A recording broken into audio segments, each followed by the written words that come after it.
Cícero, por favor.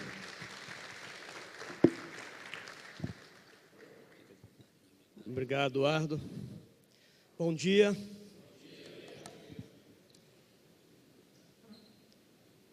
E preparar com a tecnologia aqui para ter condições de fazer uma apresentação melhor. Bom, esse é o tema. Vivendo o choque do futuro. Na década de 70, no início da década de 70 do século passado, estamos falando aí de 50 anos, quase 50 anos, né? Um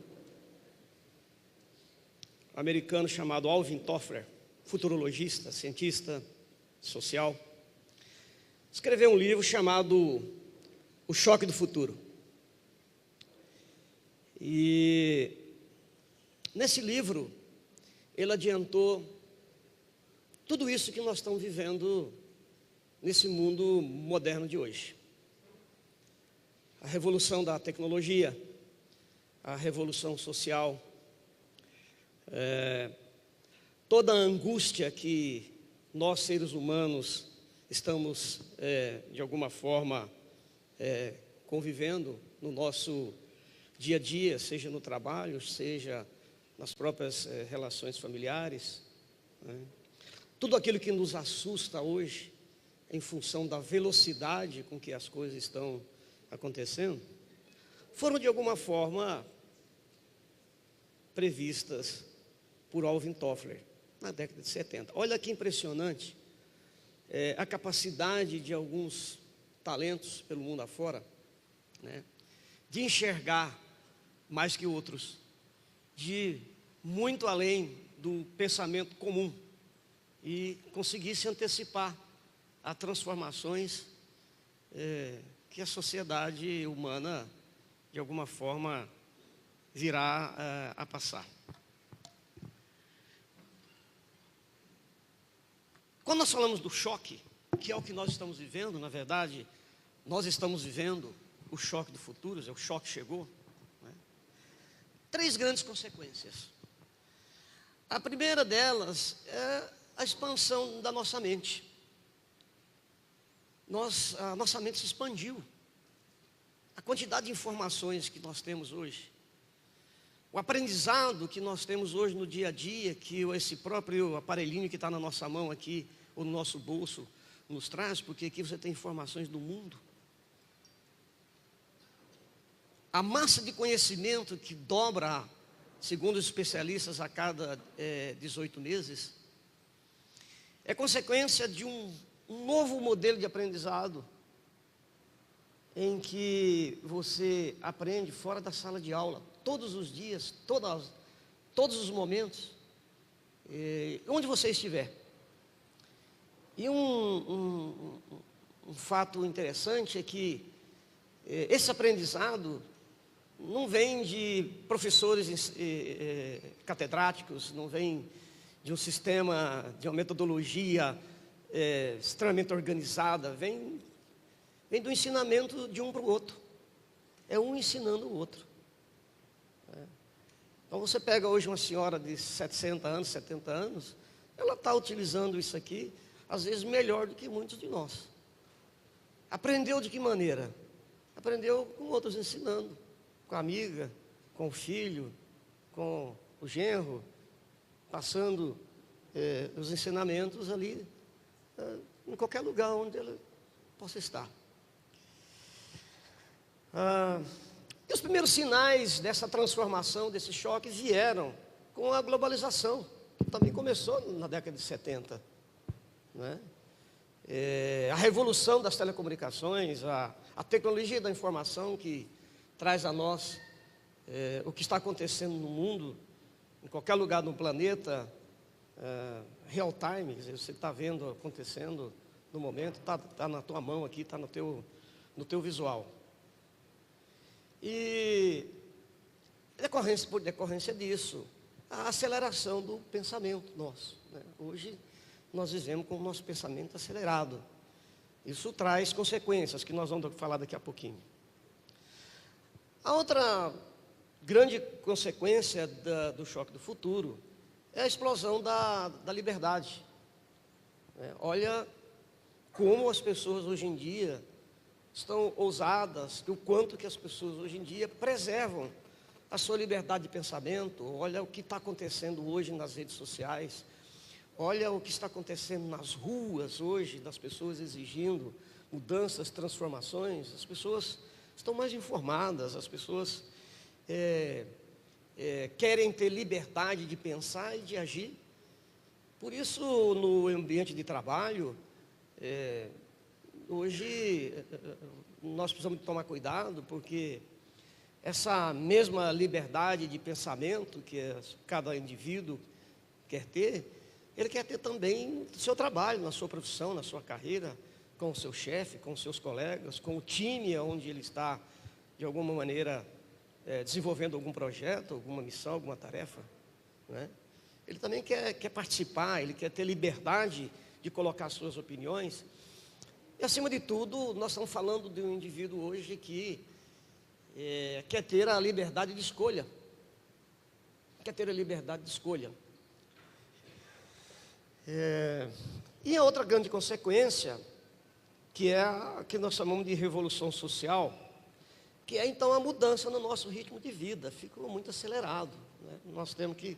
Então, todos nós hoje estamos com muita pressa. Uma outra consequência, que é o conflito de gerações, né? Entre o jovem e o mais velho. E eu tenho um amigo que me ensinou que a gente tem que aprender, como pessoas mais velhas, se divertir com os mais novos, e temos que ensinar os mais novos a aprender com os mais velhos, né? Importante fazer uma troca. E, querendo ou não, nós vivemos hoje uma sociedade do descartável, que é o que nos assusta muito. O Toffler escreveu, logo em seguida, o livro A Terceira Onda, e finalizou essa série falando, nesse livro aí, do surgimento de uma nova civilização. Quer dizer, essa transformação é tão grande, as mudanças são tão grandes, que é muito mais do que uma revolução. É o surgimento de uma civilização nova. Nós estamos passando por esse processo. Mudança de pensamento, novos valores, novo jeito de trabalhar, novo jeito de se relacionar em família, nova forma de se relacionar no casamento, nova forma de se relacionar com os amigos, enfim, novas formas de aprender, novas formas de trabalhar e novas profissões. Eu sugiro que quem não leu esse livro, ele é fino.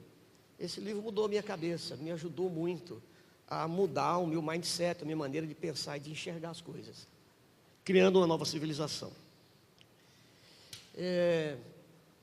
Quando a gente... é muito comum, nós falamos assim, antigamente era assim, os nossos pais diziam assim, antigamente era que era bom, porque as coisas eram mais simples. Olha, quando a gente olha o passado, né, nós tínhamos um mundo que para nós era imenso, né, inimaginável o seu tamanho, mas a nossa vida era pequena, as coisas passavam muito devagar, era tudo muito difícil. O meu pai, eu me lembro, eu era pequeno, meu pai era agricultor, teve que vender uma colheita de milho para comprar uma bicicleta. A colheita inteirinha para comprar uma bicicleta. Olha como era pequeno, né? Como era pequeno, né? Para ir no cinema, tinha que economizar assim, semanas, porque não tinha dinheiro para ir no cinema, para ver né? Olha, e hoje? Hoje o mundo ficou pequeno. Você hoje tem o mundo na palma das mãos. Viaja você vai para o aeroporto, tem gente viajando para tudo quanto é lugar do mundo, conhecendo. Qualquer lugar do mundo que você vai tem brasileiro, tem gente fazendo negócio e tal, né? E a vida se tornou mais excitante, agora tem um preço. Mas a vida hoje é muito mais excitante. Você hoje tem muito mais consciência, muito mais poder de informação, né? Então nós temos 3 grandes revoluções sociais. A revolução do mais, a gente quer mais opções, a gente quer mais dinheiro, a gente quer viajar mais, tudo nós queremos mais hoje, né? A revolução da mobilidade. Ninguém quer ficar preso mais a nada. Você quer ter condição de se locomover. Isso aqui te deu condições de fazer isso. E a revolução da mentalidade. Então, essas duas revoluções, do mais e da mobilidade, te trouxe uma revolução mental. Você hoje, cada um de nós hoje é uma pessoa muito mais consciente, muito mais informada, muito mais preparado do ponto de vista intelectual, cada um no seu grau, mas somos muito mais preparados. Uma mentalidade cada vez mais rápida, moderna, diferente. Olha o que está acontecendo com o mundo dos negócios, né? Olha o que a tecnologia está fazendo no campo, né? A tecnologia sendo aplicada em todos os setores da economia, em todos os setores de atividade. A chamada indústria 4.0, que é a quarta revolução industrial, né, que significa o uso da tecnologia em massa para tudo, né? Então, quando nós vamos falar aí no Big Data, que é um banco enorme de informações em todas as atividades da vida, nós estamos falando de um processo, de um fenômeno dentro daquilo que se chama de indústria 4.0. A robotização, simuladores, sistemas de integração, né? O cloud computing, que é a computação na nuvem, tudo isso, as impressoras 3D, né? Quem já teve a oportunidade de estar num laboratório de desenvolvimento de impressoras 3D, como eu tive o ano passado, lá em Palo Alto, no laboratório de uma dessas grandes empresas do setor de tecnologia, fico impressionado de ver o que já estão fazendo hoje com a impressora, o que já é capaz de fazer em termos de impressão 3D. Já consegue imprimir hoje um órgão humano, não consegue imprimir, evidentemente, com a matéria-prima nossa, da pele, da carne, mas consegue imprimir já hoje, utilizando outras matérias, e no futuro, quando desenvolver uma matéria-prima que se aproxima bem da matéria humana, nós vamos ter uma troca de órgãos com uma facilidade impressionante. Em muitos aspectos, a medicina, e a gente viu bem isso, o médico vai imprimir partes do corpo humano, principalmente substituto de ossos, de parte óssea, vai ser impresso dentro do centro de cirurgia, centro cirúrgico. Vai ser impresso em impressora 3D, adaptada ao tamanho certinho e às características daquele corpo que ali está. Olha que coisa fantástica isso, né? Olha a aplicação em função de tudo isso, o surgimento das chamadas startups, que são as fábricas de empresa. Todo mundo hoje, e essa é uma grande revolução quando a gente fala de ocupação, porque quando as pessoas, os jovens principalmente, que têm ideias, que têm espírito de empreender, estão querendo criar suas próprias empresas. Esse é o futuro. Quando se fala de emprego é um modelo da revolução da área industrial, da primeira revolução industrial. Isso vai mudando. E cada vez mais a ideia é que cada um crie seu próprio emprego, criando o seu próprio negócio. Esse é o futuro. Criar o seu próprio negócio, aprender a fazer alguma coisa que possa ser vendido para alguém.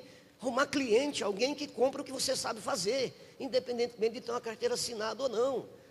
Assim, a maioria da nossa população não pensa sobre isso, ainda está arraigada a esse modelo antigo. E isso está acabando. Isso está acabando. É importante porque o ambiente de trabalho também está sofrendo essas transformações, né?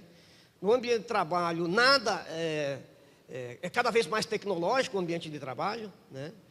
E para você poder segurar as pessoas, esse ambiente tem que ser cada vez mais despojado, não pode ser um ambiente sisudo. E nada mais é suficiente. Tudo o que você faz hoje dentro do ambiente de trabalho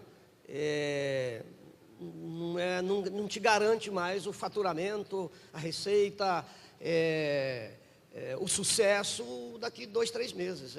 Você acaba de fazer um projeto, alguém te dá os parabéns e já vira para você e pergunta: bom, e o próximo projeto? Quando é que você vai iniciar? Né? Então, nada mais é suficiente.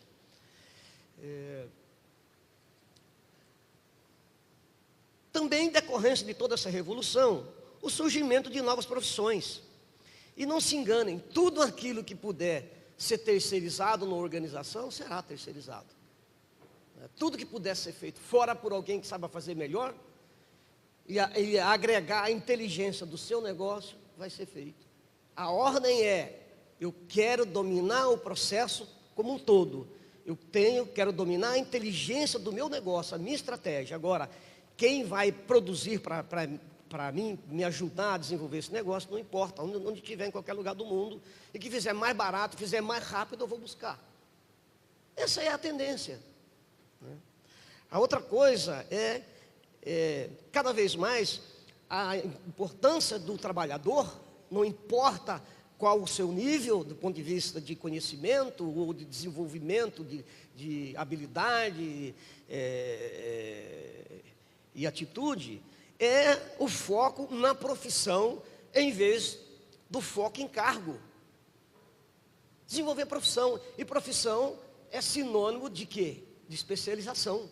Profissão é sinônimo de desenvolvimento de habilidade e conhecimento profundamente em alguma coisa, e que coloca aquele teu produto que você desenvolve como profissional com uma qualidade e com um preço, né, imbatível em relação a outro, que é o que vai te diferenciar. Todos nós aqui sabemos que muitas vezes, quando nós precisamos de recorrer a um profissional em qualquer atividade, seja um pedreiro, seja um assentador de pedras, um pintor, um mecânico, não é? Nós vamos nos deparar com profissionais que têm uma extraordinária capacidade de diferenciação em relação a outros, e é aquele que a gente prefere, e paga mais caro, e tem que esperar a agenda dele, não é verdade? Por quê? Porque se especializou, porque desenvolveu uma profissão, foi fundo, procurou estudar, procurou entender melhor aquilo, desenvolver uma ciência na sua maneira de exercer aquele seu trabalho, que coloca para nós com uma qualidade superior a outros. Não importa a atividade. Então essa coisa assim, não vai existir mais emprego, vai acabar emprego. Nós temos que parar com o discurso de emprego e começar a utilizar o discurso da ocupação. Emprego vai acabar, ocupação vai existir cada vez mais. E garanto a vocês que nessa sala aqui, tem muita gente aqui, que eu sei que tem muitos empresários, muitos empreendedores aqui, que estão precisando de gente para resolver problemas complexos, situações que tem nos seus negócios, e está difícil de achar a pessoa. É verdade ou não é? Estamos vivendo isso, não é? Por quê? Porque nós queremos profissionais. Não estamos querendo gente que quer emprego, nós estamos querendo profissionais, gente que quer trabalhar e que tem capacidade de fazer as entregas dentro daquilo que a gente espera. Então esse é o futuro, né? E quais são as habilidades que nós vamos necessitar dos profissionais nessa nova ordem que nós estamos vivendo, quando se fala de mercado de trabalho, quando se fala de profissões, quando se fala de carreira? Quais são as características principais? Olha, no World Economic Forum de 2 anos atrás, foi 2017, foram listadas as 10 habilidades do futuro que vão ser cobradas, esperadas de um profissional. Primeiro, a capacidade de resolver problemas complexos. Capacidade de resolver problemas, não de complicar mais o problema. Pensamento crítico, e pensamento crítico não no sentido negativo, no sentido positivo, né? Inclusive que consegue dar sugestões. Criatividade, a liderança e a gestão de pessoas, gente que tem a capacidade de lidar com o outro, de influenciar outros, de inspirar outros profissionais. Eu estava falando, nós vivemos uma polêmica danada hoje em relação ao presidente da República, hoje a situação do país, o nível de cobrança que está em cima do presidente. Então o presidente não consegue resolver sozinho todos os problemas do Brasil, mas ele pode fazer uma coisa extraordinária, que ajudará muito essa nação, que é a capacidade de inspirar, a capacidade de inspirar os outros, a capacidade de fazer com que as pessoas acreditem, que recuperem a fé, que recuperem a esperança. Esse último discurso dele eu adorei, porque ele fez isso. Ele fez isso, eu acho que ele fez um grande papel. Agora, cada um, na sua função, seja no Congresso, seja como cidadão no dia a dia, tem que fazer a sua parte. A outra coisa é a capacidade de trabalhar em equipe. Nós fomos educados no passado para se virar sozinho, para trabalhar sozinho. E nós vamos ter que aprender, temos que aprender que hoje o mundo do trabalho, principalmente se você trabalha numa organização, nós temos a necessidade de trabalhar conectados, cada vez mais. Hoje ninguém faz nada sozinho. Inteligência emocional, que é a capacidade de controlar suas emoções, não ter emoção, mas a capacidade de controlar suas emoções para não fazer bobagem, e principalmente para não ferir os outros, né? Ter capacidade de julgar e tomar decisões. Essa é outra habilidade que vai diferenciar o profissional do futuro. Orientação a serviços. A indústria cada vez mais vai tirar o homem de dentro do seu ambiente. Mas a indústria produz algo que, para que aquilo possa chegar no consumidor final, tem serviços por trás que precisam ser feitos. Tem a entrega, tem a venda, tem a orientação, tem assistência técnica, tem tudo. Tem serviço por trás disso, né? E é aí que nós vamos fazer a diferença. E é aí que vão estar as nossas oportunidades de ter ocupação. A outra coisa é a capacidade de negociar, que já deveria ser a habilidade inata de todo mundo. Infelizmente não é, porque nós nascemos, até para a gente se casar, para ter amigos, de alguma forma tem troca nisso, tem negociação a ser feita, tem ter capacidade de argumentar. Então isso é extremamente importante. E flexibilidade cognitiva, que é assim, a flexibilidade na mente, mudar, capacidade de mudar, de aceitar a mudança, que é um dos grandes dificultadores que nós temos. Bom,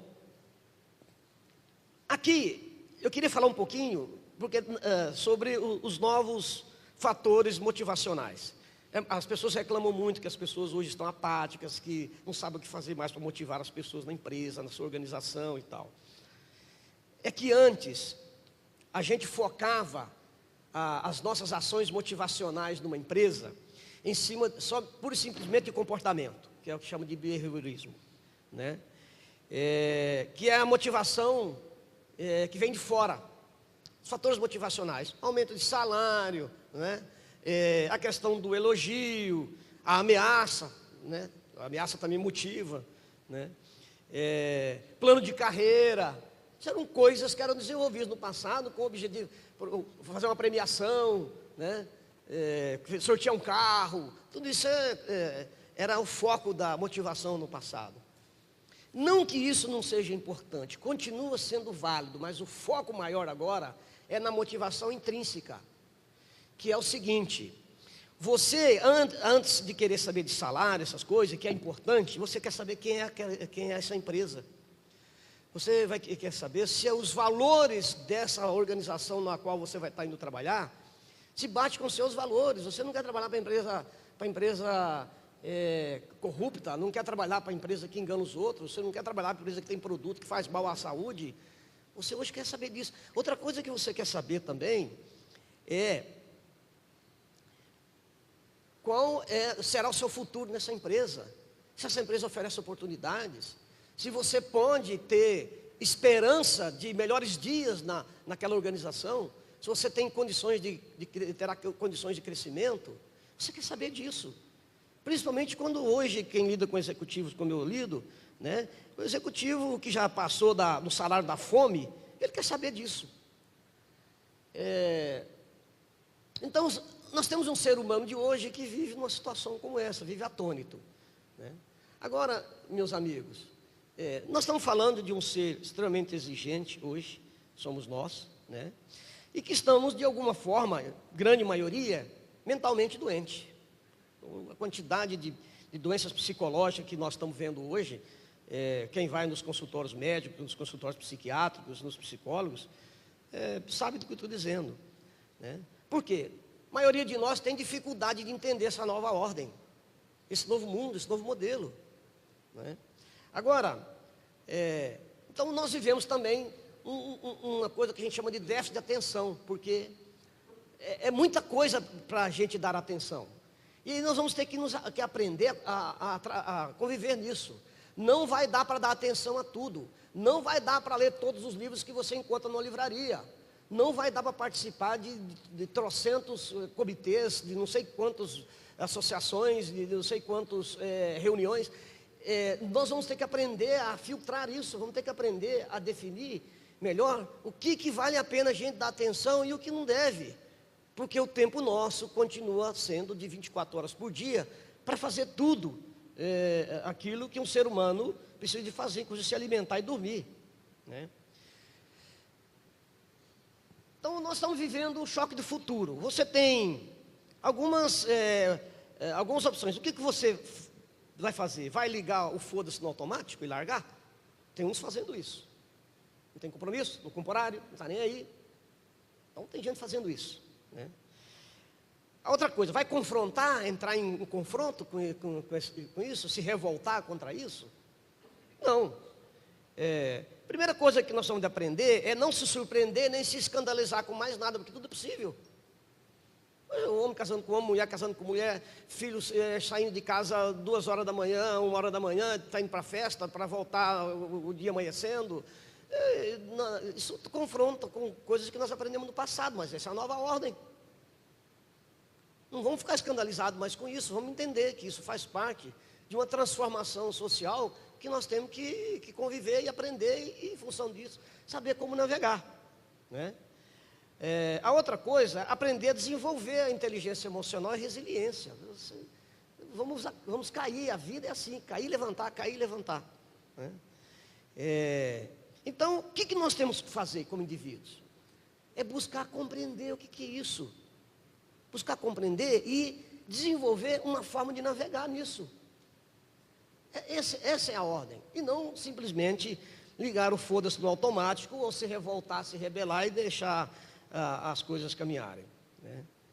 Na empresa, a empresa tem que fugir da curva da morte. A empresa que não se renova, morre. A empresa tem que ter um propósito e tem que cultivar bons valores e aprender a divulgar isso dentro da empresa, né? Uma boa filosofia de gestão de pessoas. Tem empresas que têm uma filosofia de gestão de pessoas horrorosa, ainda manda quem pode, obedece quem tem juízo. Isso está ultrapassado. Liderança pelo exemplo. Não dá para ter liderança dentro da empresa que vive fazendo chantagem emocional com os outros, que vive fazendo assédio moral, assédio sexual. Esse tipo de gente não pode ser líder de pessoas numa organização. E está cheio aí. Eu ainda convivo de vez em quando com clientes que, quando faço uma análise de clima organizacional, fico horrorizado de ver o tipo de gente que está em posição de diretoria ou de gerência dentro da empresa, com os comportamentos que são horrorosos, que não coadunam com o mundo de hoje, e nem com a sociedade de hoje. Construir um sentimento de pertença, criar um ambiente em que as pessoas se sintam parte daquela organização, com transparência, com informações, as pessoas participando do que acontece na vida da empresa. E dar atenção aos fatores motivacionais. Essa é a tarefa que nós vamos esperar das empresas agora para frente. Quer dizer, importante desenvolver uma cultura organizacional sadia. Uma cultura organizacional onde as pessoas ali dentro sintam prazer em exercer a sua profissão, exercer o seu trabalho e com isso ter mais produtividade. É ganha-ganha. E caminhando já para o final, meus amigos, o profissional, o que a gente espera do profissional? O profissional, nós esperamos que ele tenha um propósito também, que é o propósito de servir. Porque quem exerce uma profissão e não tem dentro do seu coração, da sua mente, o propósito de servir, é um mau profissional. Nunca vai ser um profissional de ponta. Nunca vai ser um profissional de sucesso. Ele pode ser um profissional de sucesso por um tempo, por dinheiro, mas ele nunca vai ser um profissional completo. O otimismo, o desenvolvimento do mundo, o progresso do mundo foi feito por pessoas otimistas, não foi feito por pessimistas. Peguem a história mundial, vocês vão constatar isso, né? Inclusive, muitos tão otimistas que foram chamados de louco. Aprender a não se alistar em todas as guerras, não dá para participar de tudo. Ter foco, né? Buscar a entender e reaprender. Nós temos que reaprender muita coisa que a gente aprendeu que não é mais assim. E a outra coisa meus amigos, que eu aprendi com um grande mestre, né, na minha vida profissional, que é a paixão. É assim, quanto mais apaixonado você é pelo que você faz, mais sucesso você vai ter. Então, o que nós temos que fazer? Nos cercar de pessoas que também são apaixonadas por aquilo que fazem. Faz a grande diferença, né? Esse meu mestre dizia assim, que nada de grande nesse mundo foi construído sem paixão. Praticar a virtude da esperança, porque sem esperança o homem não levanta da cama, não se move. Tem isso aqui em mente que nós temos um país que cabe quase toda a Europa dentro do Brasil e ainda sobra troco. Olha que coisa espetacular, né? Olha o futuro que temos pela frente. E, enfim, buscar de alguma maneira aquilo que todos nós nascemos para buscar, que é a felicidade, apesar de todo o sofrimento que nós temos, né? Então, quando a gente vai no exemplo dos grandes filósofos, como Sócrates, por exemplo, ele dizia: a felicidade é você se livrar das coisas materiais. E Platão foi como seu seguidor, dizia: o segredo está na alma. Então, meus amigos, apaixonar-se pelo que faz, ter amor naquilo que a gente faz, ter um propósito de servir, é aquilo que fará a grande diferença para nós, como profissionais e como seres humanos. E é o que eu procuro seguir na minha vida. Agradeço aqui ao pastor Olgálvaro e toda a sua equipe pelo convite. Espero que tenha deixado uma contribuição a vocês. Muito obrigado.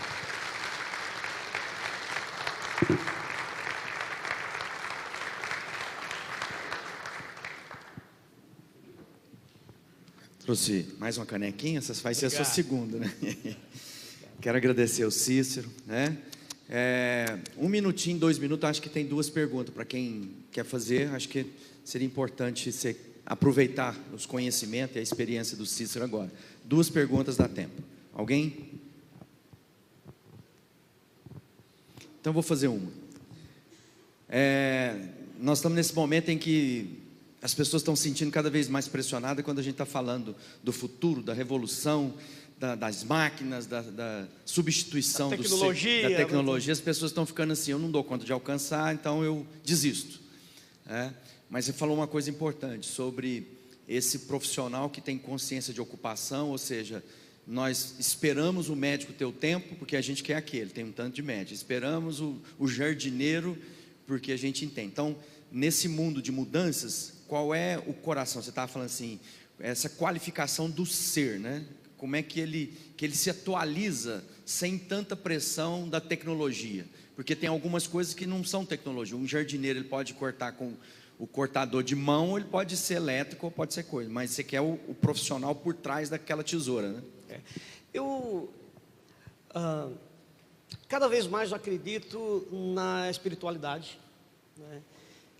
Na importância da reflexão, né?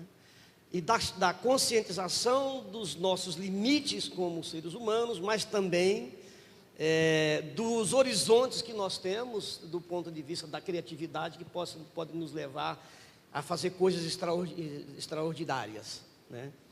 Então, o que eu posso dizer assim, nunca foi tão importante meditar e estudar como hoje. Nunca foi tão importante como sempre foi importante, mas nunca foi tão importante como hoje, porque nós temos hoje um leque de opções imenso. Então, aprender a distinguir, a encontrar aquilo que possa cada vez mais nos diferenciar como profissionais desse mercado de trabalho, é o grande segredo. E entender o seguinte, que por mais que a tecnologia avance, por mais que venham as novas descobertas aí, coisas que vão substituindo o ser humano no dia a dia, com a automatização, a robotização, né? Por mais que isso aconteça, o ser humano sempre vai fazer a grande diferença. Porque é o seguinte, é muito simples. Quando eu olho a tecnologia e analiso o ser humano, para entender o seguinte: será que a tecnologia vai substituir o ser humano? É muito simples a gente ver isso num pequeno exemplo. Você prefere assistir um show da Madonna num videocassete, numa televisão, ou você prefere ir ao vivo, ver lá, com tudo aquilo que está acontecendo no ambiente, com todo aquele calor que é passado, com toda aquela emoção que é passada? Qual dos dois você prefere? Calor humano, né? Você vai preferir sempre o calor humano, porque esse que vai fazer a diferença. E esse a máquina não tem. Outra pergunta. O Eduardo ali quer fazer. Fala, Eduardo. Cícero, conta para nós um pouquinho como é que foi o choque para você ao sair do casulo da carteira registrada por mais de 4 décadas e agora em voo solo como consultor e ajudando tantas grandes empresas, tais como Unimed e outras que nós sabemos que você dá a consultoria. Eu trabalhei mais de 4 décadas num grupo empresarial aqui em Uberlândia, que é o Grupo Algar, todos conhecem. Foi uma bênção na minha vida. Minha casa profissional por mais de 4 décadas, onde eu aprendi quase tudo o que eu sei profissionalmente e onde me inspirou, tive grandes chefes, grandes personalidades na minha carreira que me ajudaram. Mas é sempre um choque, não tem a menor dúvida. Eu me preparei para isso, mas a maioria não se prepara. Sair da carteira assinada para uma carreira solo não é uma coisa fácil, porque quando você tem uma carteira assinada, você foca pura e simplesmente na missão do seu trabalho ali, no seu dia a dia e tal. Quando você vai para uma carreira solo, você vai ter que se preocupar com outro leque de coisas. Não é só levantar e trabalhar, não é só levantar e fazer aquele projeto. Você tem que se preocupar com o fornecedor, você tem que se preocupar com a tecnologia que você vai colocar para te ajudar a exercer a fazer a sua empresa crescer, né? Você vai se preocupar com pessoas que você vai contratar para ajudar você agora, você sendo responsável direto você com aquelas pessoas ali, onde você tem que cumprir com o salário dela, com as obrigações que você tem com ela. É muito mais difícil, mas também é muito excitante. É uma nova fase. A gente tem que aprender a construir fases diferentes na nossa vida profissional e fazendo as adaptações que tem que ser feitas. E agradecer a Deus por essa oportunidade. Eu agradeço a Deus por estar tendo uma oportunidade agora na minha vida de construir uma outra carreira, utilizando tudo aquilo que eu aprendi, todo o conhecimento acumulado. E ir para uma nova carreira, o que é importante quando eu faço aconselhamento de carreira, é assim, cuidado para você não inventar coisas e não colocar capital em algo que você não conhece, que você não tem o mínimo de domínio. Vá fazer alguma coisa dentro da tua capacidade e conhecimento que você já tem, e ali dentro vá prestar serviço.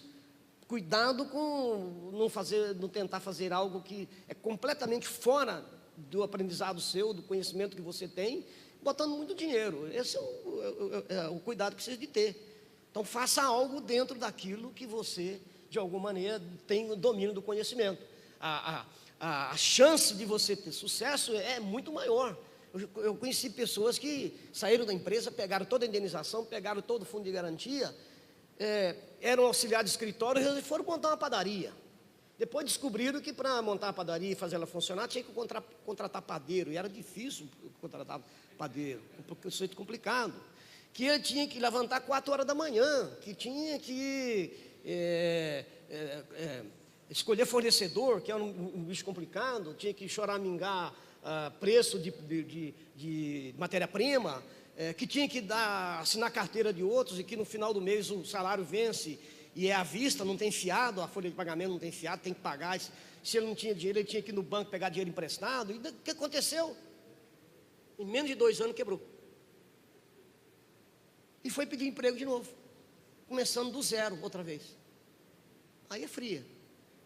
Então, esses cuidados precisa de ter. E o que eu estou fazendo hoje é vendendo um pouco do conhecimento que eu tenho, da experiência, colocando à disposição das empresas, ajudando naquilo que é a competência que eu desenvolvi. Esse é o que eu estou fazendo e, com a graça de Deus, está indo melhor do que eu imaginava. Obrigado. Nós estamos vivendo nesses dias, né, que muito daquilo que está sendo trazido para nós, os palestrantes, no ano passado a gente viu muito isso, sobre essa questão da tecnologia, das substituições, dos momentos, das mudanças. Eu lembro em 2008, eu escrevi um livro chamado A Revolução do Pensamento. Acho que tem a foto aí, João. Revolução do Pensamento, um dos livros que eu escrevi em 2008, falando sobre essas mudanças de gerações, né? Que é aquele livrinho do May lá, são os livros que eu escrevi. Aquele do May lá chama Revolução do Pensamento, que é perceber as mudanças. E nós estamos vivendo uns dias aqui agora, como igreja, como família de Igreja Sal da Terra, E a gente está falando sobre discernindo tempos e épocas. A palavra de Deus, a Escritura Sagrada, diz que haviam alguns homens no exército do rei Davi que eram conhecedores do tempo e da época, para saberem o que Davi deveria fazer. Ou seja, eles não eram apenas guerreiros, valentes, aguerridos, bem preparados, eles tinham uma sabedoria para compreender o momento e as estratégias para aquele momento. Então, o grande desafio de cada um de nós nessa preparação é também fazer a leitura do momento que nós estamos vivendo, é conhecer esse tempo. E para fazer isso, eu preciso de uma sabedoria que não é apenas a sabedoria humana, do treinamento, da capacitação, dos livros, que é muito importante, mas vai ter sempre alguém que leu um livro mais do que você já leu. A hora que você chegar numa roda e falar, mas eu li tal autor, e vai ter sempre alguém que falar, pois é, mas você já leu esse. Há uma certa angústia, porque hoje se você for para qualquer livraria, tem mais título, como o Cícero falou, que a gente é capaz de absorver, de ler, e talvez na sua biblioteca, como na minha, tem livros que ainda estão lacrados, que você comprou, olha para ele olha para você, você fala, uma hora eu pego ele, mas tem tantas coisas que você não consegue ler todos.